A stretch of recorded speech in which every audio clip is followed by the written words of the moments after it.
on day one of competition. It sort of gives everybody a boost, like I say, staff and riders alike, going forward for the rest of the competition. So here we go, women's team sprint coming up after a quick interview with Nico Selinati in the track centre. Women's team sprint final, right off for the bronze between the Russian Federation and Great Britain, and the gold for Netherlands and Germany. Got a familiar ring to it, hasn't it, Joe, with Netherlands being in team sprint finals?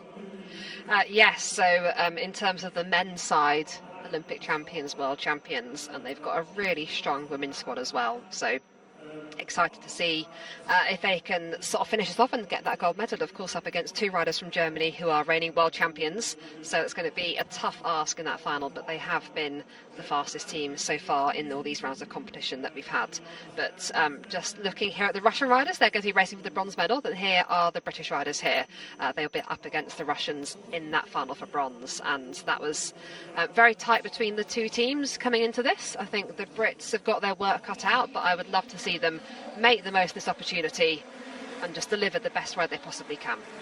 And it's not quite new territory, but it is, you know, pretty rare that we've had these women's team sprints, as we said earlier, with three riders. So it's a new experience for a lot of these riders. Yes, it is. So, like you say, not very often have we had this event over the 3-lap distance. Last year's European Championships, I think it was November last year, being one of the few competitions where that was the case.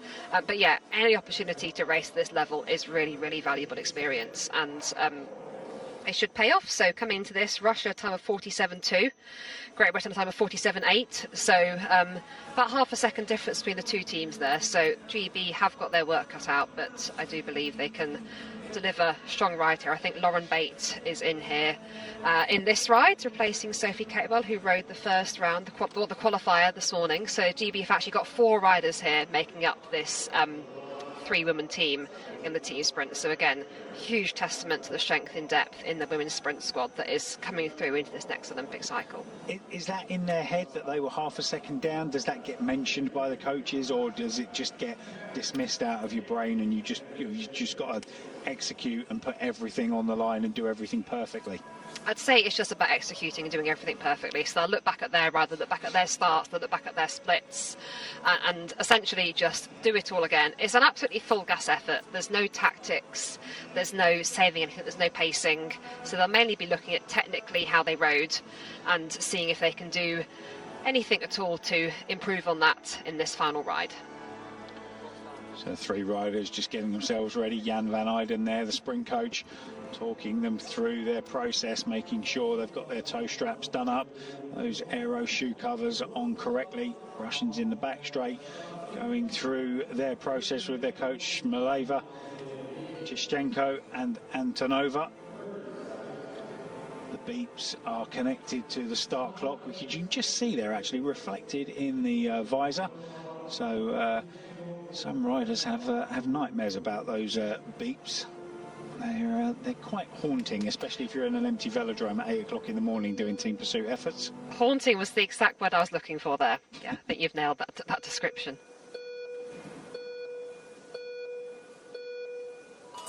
The bronze medal ride-off in the women's team sprint at the European Championships. Great Britain on the right-hand side of your screen, out of the gate cleanly, looking like they've got it nailed at the moment. The Russians in the back straight, and how are we doing at the moment? Plus 0.231 seconds. Russia, Joe, look pretty nailed at this point, but GB doing a good job of trying to hold them. Yeah, incredibly fast opening there. 18.7 for Russia for that first lap. That is a blistering first lap. Half a second down now for Great Britain, a lap and a half into the race. So over the finish line, the bell that time round, 0.6 of a second now. This is unfortunately going to form, and it looks like Great Britain are going to miss out, but a lap is an awfully long time in bike racing. Coming up to the line, Russia there, you can see, take the win and take the bronze medal by 0.9 of a second. Fantastic ride by them, but Joe, you've got to tip your hat to the young Great Britain squad as well. You really have. They've delivered again, so a time of 47.7 there. So being really consistent throughout this competition. We've seen 4 riders in total take the start line for this team: Millie Tanner, Lauren Bate, Blaine Ridge-Davis and Sophie Catewell. So 4 riders there, all still very young, all very talented, and a lot more to come from them. So really valuable experience that they probably won't be happy with 4th place. You know, we all love to get a medal at these major competitions, but a brilliant learning experience, and there'll be plenty of data to look at coming away from this race, seeing what they can take from that and seeing what gains they can make going forward in this Olympic cycle. Yeah, like you say, a blisteringly fast start there for the Russians. 11.3 opening half lap and 18.7 opening full lap. But the one thing when you look at the splits, Joe, that is really quite, you know, promising for the British squad is that there was no 1 weak link. You know, they lost kind of 0.2 of a second at each split. There was no rider that, you know, you're going to sit down and say you lost us 0.9 of a second. So it was a fairly you know, level ride for all of those riders. Yeah, exactly. So that's really good. They've all got so much room for improvement, so many more, you know, off seasons of getting that work done in the gym, going to these big competitions, getting that race day experience. So very excited to see what we can see from that squad going forwards.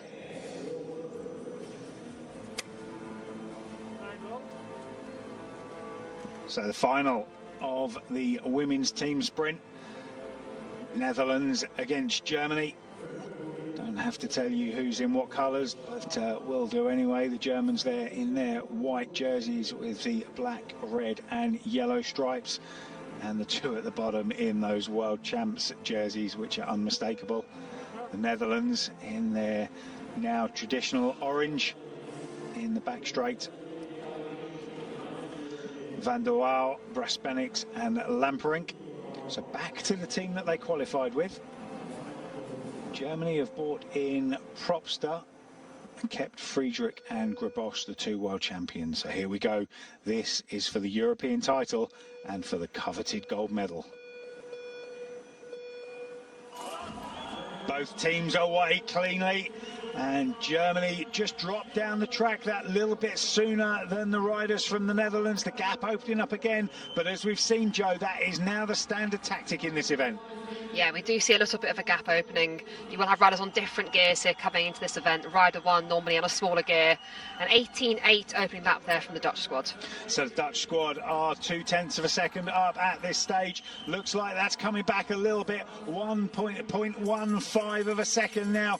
The Dutch bringing this back. It's now, sorry, it's going out. It's 1.136. Can Germany bring this back? The Dutch so dominant in the men's event. Can they be the same in the women's event? Coming over to the line, it looks like they're going to take it by over half a second, 3/4 of a second in the end, and that, Joe, really is a big scalp for this Dutch squad. And a new world record as well. Yeah, broken their own world record of 46.7, now done a 46.551. So, like I said, in this event, we're going to see that world record keep tumbling down, but it's always really exciting to see. Brilliant reason to celebrate. Gold medals, European champions, and a new world record in this relatively new 3-lap women's team sprint.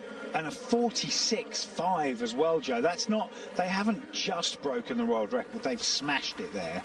Yeah, taken another 0.2 off. I mean, that's a huge amount in sprinting and track cycling, so that's really significant. We saw the Russians go close in the bronze medal round. They did a 46.795. Previous world record was 46.759, so they were very close to it. So the track is running fast this evening. Often we find at these competitions in the evening it can be a little warmer in there than it might have been in the morning for the qualification rounds, and that normally leads to faster times. However, it is their 3rd ride of the day, so when you've got the qualifier, first round and final all in the same day, that is a big ask for these riders. But yeah, last ride of the day, new world record, 0.2 off their own world record. Absolutely spectacular. Men's team sprint final coming up, and it's gonna be a rip-roaring affair. We've got the absolutely huge Dutch team who have just seen their female riders take the women's event.